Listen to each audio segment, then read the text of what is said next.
ನಿಮ್ ಸರ್ಕಾರ ಬಂದಾಗಿಂದ ಹಗಲು ದರೋಡೆ ಮಾಡಿಕೊಂಡು ಫ್ರೀ ಕರೆಂಟ್ ಕೊಟ್ಟಿದೀವಿ ಅಂತ ಹೇಳಿದ್ರೆ ಯಾರು ಸ್ವಾಮಿ ಫ್ರೀ ಕರೆಂಟು? ಇವತ್ತು ಒಬ್ಬ ರೈತ ಒಂದು ಟ್ರಾನ್ಸ್ಫಾರ್ಮರ್ ಹಾಕೋಬೇಕಾದ್ರೆ 4 ರಿಂದ 5 ಲಕ್ಷ ಖರ್ಚು ಮಾಡಬೇಕು. ಹೌದಾ ಅಲ್ವಾ? ಹೌದಾ ಅಲ್ವರಿ? ನೀವೆಲ್ಲ ರೈತರಿದ್ದೀರಿ. ಕುಮಾರಣ್ಣನ ಗೌರ್ಮೆಂಟ್ ಅಲ್ಲಿ ಎಷ್ಟಿತ್ತು?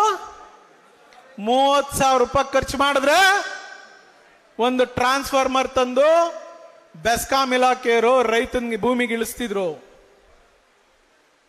ಇವತ್ತೇನಾದ್ರು 4 ಕಂಬ 5 ಕಂಬ ಅಂದ್ರೆ 5-10 ಲಕ್ಷದವರೆಗೂ ಸೆಲ್ಫ್ ಎಕ್ಸಿಕ್ಯೂಷನ್ ಅಂತ. ಇವಾಗ ಸೆಲ್ಫ್ ಎಕ್ಸಿಕ್ಯೂಷನ್ ಅಂದ್ರೆ ನೀವೇ ಮಾಡಿಸ್ಕೋಬೇಕು ರೈತರು, ನಮ್ದು ಯಾರ್ದು ಸಂಬಂಧ ಇಲ್ಲ ಅಂತೇಳಿ ಸರ್ಕಾರ ಕೈ ಚೆಲ್ತಾ ಇದ್ದಾರೆ. ಇವತ್ತು ಕರೆಂಟು ಒಬ್ಬ ರೈತ ಒಂದು ತೋಟದ ಮನೆ ತಗೋಬೇಕಾದ್ರೆ, ತೋಟದ ಮನೆ ಕರೆಂಟ್ ತಗೋಬೇಕಾದ್ರೆ ಇವತ್ತು ಕರೆಂಟ್ ಕೊಡಲ್ಲ ಅಂತ ಹೇಳ್ತಿದ್ದಾರೆ.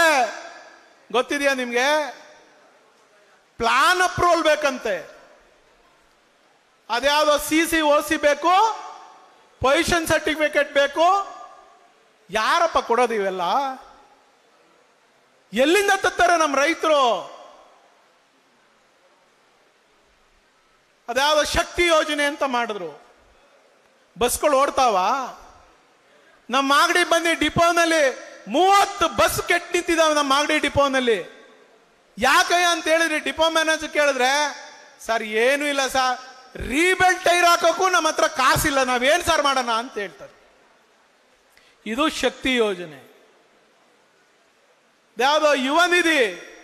ಯಾರಿಗಪ್ಪ ಯುವಕರು ಇಷ್ಟು ಜನ ನಾವು ಇಲ್ಲಿದ್ದೀವಲ್ಲ, ಯಾರಿಗಾದ್ರೂ ಒಬ್ಬರ ಅಕೌಂಟ್ಗೆ ನೀವು ಯುವ ನಿಧಿಯನ್ನ ಕೊಟ್ಟು ಹಗಲು ದರೋಡೆ ಮಾಡ್ಕೊಂಡು ನೀವು ಗ್ಯಾರಂಟಿ ಹೆಸರಿನಲ್ಲಿ ಮಾಡಕ್ ಕೊಟ್ಟಿದ್ರಲ್ಲ. ಇವತ್ತು ಬೆಂಗಳೂರಿಗೆ ರೀ, ಇವತ್ತು ಬ್ರ್ಯಾಂಡ್ ಬೆಂಗಳೂರು ಅಂತ ಹೇಳಿ ಬಾಯ್ ಬಡ್ಕೋತೀರಾ. ಇಡೀ ಪ್ರಪಂಚದ ಜನ ಬೆಂಗಳೂರು ಬರ್ತಾರೆ. MG ರೋಡಲ್ಲಿ ಹೋಗಿ ನೋಡ್ರಿ ನೀವು ಗುಂಡಿ. MG ರೋಡಲ್ಲಿ ಇವ್ರ ಯೋಗ್ಯತೆಗೆ ಗುಂಡಿ ಮುಚ್ಚಕ್ ಆಗಿಲ್ಲ ಕಾಂಗ್ರೆಸ್ ಪಕ್ಷದವ್ರಿಗೆ. ಇವತ್ತು ನಾವು ಅಂಡರ್ಗ್ರೌಂಡ್ ಮಾಡ್ತೀವಿ, ಟನಲ್ಗಳನ್ನ ಮಾಡ್ತೀವಿ. 7 ಲಕ್ಷ ಕೋಟಿ 8 ಲಕ್ಷ ಕೋಟಿ ಕಮಿಷನ್ ಹೊಡೆಯಕ್ಕೆ ನೀವು ಇದ್ರ ಹೆಸರಿನಲ್ಲಿ, ಟನಲ್ ಹೆಸರಿನಲ್ಲಿ ಕಮಿಷನ್ ಹೊಡೆಯಕ್ಕೆ ಮಂಕು ಬುದ್ಧಿ ಹರಿಸ್ತಾ ಇದ್ದೀರಾ ಬೆಂಗಳೂರು ಜನಕ್ಕೆ, ಬೆಂಗಳೂರು ಸುತ್ತ ಇರೋ ಜನಕ್ಕೆ. ನಮ್ ಕೃಷ್ಣಪ್ಪಣ್ಣ ಹೇಳ್ತಿದ್ರು ಋಷಭಾವತಿ ನದಿ ಬಗ್ಗೆ. ಋಷಭಾವತಿ ಅಂದ್ರೆ ನಮ್ಮೂರು ಬೈರ್ಮಂಗ್ಲ. ನೀವು ಪುಣ್ಯಾತ್ಮರು ಯಾವತ್ತಾದ್ರೂ ಏನಾದ್ರೂ ಬಂದಿದ್ರೆ ಅಲ್ಲಿಗೆ ನಿಮ್ಗೆ ಗೊತ್ತಾಯ್ತದೆ ಅಲ್ಲಿ ಹೆಂಗೆ ನಾವು ಕಷ್ಟ. ಬೆಂಗಳೂರಿನಲ್ಲಿ ಏನೇನು ಉಪಯೋಗಿಸ್ತಾರೋ ಎಲ್ಲಾ ಬರ್ತದೆ ನಮ್ಮ ಕೆರೆಗೆ. ಅರ್ಥ ಆಯ್ತಾ ಏನು ಅಂತ? ಬೆಂಗಳೂರಿನಲ್ಲಿ ಏನೇನು ಉಪಯೋಗಿಸಿ ಬೇಡ ಅಂತ ಬಿಸಾಕ್ತಾರೋ ಎಲ್ಲವೂ ಕೂಡ ನಮ್ಮ ಕೆರೆಗೆ ಬರ್ತದೆ.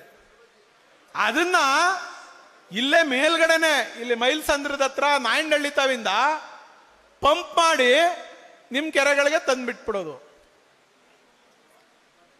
ಅದು ಆಕ್ಚುಲಿ ಟ್ರೀಟ್ ಮಾಡಿ ರೈತರು ಕೊಡಬೇಕು ಅಂತ ಹೇಳಿ ಕಾನೂನಲ್ಲಿರೋದ್ರಿ. ಎಲ್ಲಿ ಟ್ರೀಟ್ಮೆಂಟ್ ಮಾಡ್ತಾವ್ರೆ? ಪ್ರೈಮರಿ ಟ್ರೀಟ್ಮೆಂಟ್ ಮಾಡಬೇಕು, ಸೆಕೆಂಡರಿ ಟ್ರೀಟ್ಮೆಂಟ್ ಮಾಡಬೇಕು, ಟೆರಿಷರಿ ಟ್ರೀಟ್ಮೆಂಟ್ ಮಾಡಬೇಕು ಅನ್ನೋದು ಕಾನೂನಲ್ಲಿದೆ. ನೀವು ಯಾರಿಗೋ ನಮ್ಮ ರೈತರುಗಳಿಗೆ ನೀರು ತುಂಬಿಸ್ತೆ ಅಂತ ಹೇಳ್ಬಿಟ್ಟು ಕಾಂಟ್ರಾಕ್ಟರ್ಗಳ ಹತ್ರ, ಗುತ್ತಿಗೆದಾರಗಳ ಹತ್ರ ಕಮಿಷನ್ ಹೊಡೆಯಕ್ಕೆ ಆ ಬೆಂಗಳೂರು ಕಚಡನೆಲ್ಲ ಇವತ್ತು ಶುದ್ಧವಾಗಿರ್ತಕ್ಕಂಥ ನಮ್ಮ ಕೆರೆಗಳಿಗೆ, ಕಟ್ಟೆಗಳಿಗೆ ತಂದು ತುಂಬ್ತಿರಲ್ಲ ನೀವು. ಇದೇನಾ ನೀವು ಕಾಂಗ್ರೆಸ್ನವ್ರು ಮಾಡ್ತಾ ಇರೋದು ರೈತರಿಗೆ ಸಹಾಯ? ಹೇಳಿ. ಇಷ್ಟೆಲ್ಲ ಇದ್ರೂ ಕೂಡ ಮಕಾಡೆ ಬಿದ್ರು ನಮ್ಮ ಮೀಸೆ ಮಣ್ಣಾಗ್ದಂಗೆ ನಾವು ಸರ್ಕಾರ ನಡೆಸ್ತೀವಿ, ಮುಂದೆನೂ 5 ವರ್ಷ ನಮ್ದೇ ಸರ್ಕಾರ ಅಂತ ಹೇಳಿ ಭಾಷಣಗಳನ್ನ ಮಾಡ್ತಾರೆ. ಮುಂದೇನೋ ಅವ್ರ ಸರ್ಕಾರ ಬಿಡಕ್ ನಾವೆಲ್ಲ ಬಿಡಕ್ ಆಯ್ತದ? ಬಿಡಕ್ ಆಯ್ತದ ಸ್ವಾಮಿ? ನಿಮ್ ಕೈಯಲ್ಲಿದೆ ಇವತ್ತು. ನಾನು 86 kg ಇದ್ದವಳು 71 kg ಬಂದಿದ್ದೀನಿ. ವಯಸ್ಸಾದ್ಮೇಲೆ ಸ್ಮಾರ್ಟ್ ಆಗಿ ಕಾಣ್ತೀರಾ ಅಂದ್ರೆ ಜಿನ್ನಿ. 126 kg ವೇಟ್ ಇದ್ದು ನಾವು ಈಗ 114 kg ಲೆಕ್ಕ ಬಂದಿದ್ದೀವಿ. ಯಾವುದೇ ಸೈಡ್ ಎಫೆಕ್ಟ್ ಆಗಿಲ್ಲ. 84 ರಿಂದ 50 kg ಬಂದೆ. ಆಮೇಲೆ ಸಣ್ಣಗೆ ಫಿಟ್ ಆಗಿದ್ದೀನಿ. ಅದಕ್ಕೆ ನಾನು ಯೂಸ್ ಮಾಡ್ತಾ ಇರೋದು ಜೀನಿ ಸ್ಲಿಮ್. ಬೆಂಗಳೂರಿನ ಸಮಗ್ರ ಸುದ್ದಿಗಾಗಿ ನೋಡಿ ಕರ್ನಾಟಕ ಟಿವಿ ಬೆಂಗಳೂರು.